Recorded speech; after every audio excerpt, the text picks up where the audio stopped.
Today's date is the 18th of February 2022, talking about Suzuki Solio Hybrid 2016, grade MZ, color silver. Let's look at the exterior. Please note that these are not Suzuki genuine tires.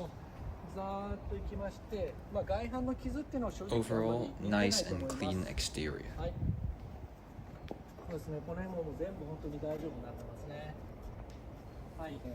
There are a few light scratches here.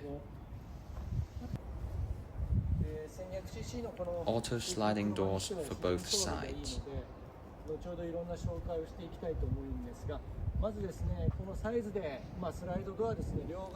There is a chip here.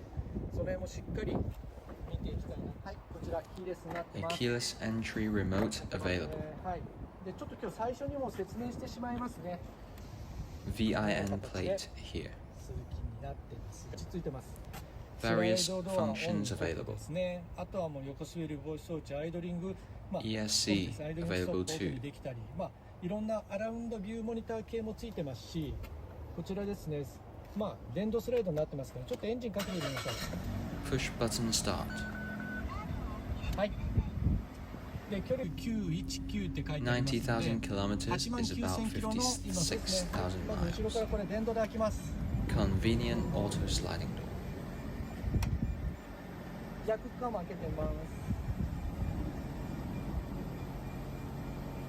両方ともですね、こっちから Auto aircon available. ついてますし、はい、オートエアコンですね、ついてて、こちらがオートマチックのあれですけども、でこれですね、バックモニターがアラウンドビューになっているので、後ろとまた横ですね、上から見てる図になりますが、こういう形でいろんな形が見えるようにサイドもついてます。 Surround view camera is also available. はい、これが特徴ですね。でマルチファンクションがついてるので、これラジオですね。今ボリューム上がりますが、今音が、Can control sliding doors with fob. こちら押すとですね、このような形でもしっかりですね。あと後部座席見ていただきたいんですけど、私毎回言いますけど175センチありますけど、後ろがですね、Pretty spacious rear seats. 広いです。僕びっくりしましたね。これ後部座席ですね。 Let's look at the boot. はい、見ていくと。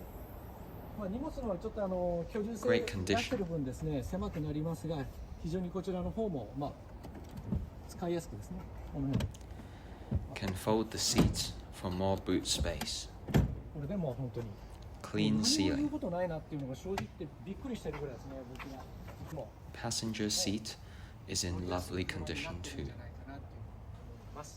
最近見た中で一番サプライズが多かったかなっていうふうに思いますね。綺麗ですね。ちょっと距離がコンパクトに作ってあります。 Let's look at the これ engine ハイブリッ room. ド機構ですので、エンジンルームは少し詰まってますけど、事故なしということで、 No accident history. 非常に綺麗ですね。車の状態は本当セカンドハンド Nice and clean 非常にいい調子になってるんではないかな。念のためエンジンかけてみます。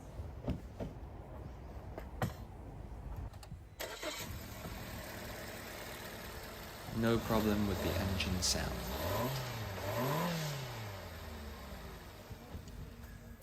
Thanks for watching.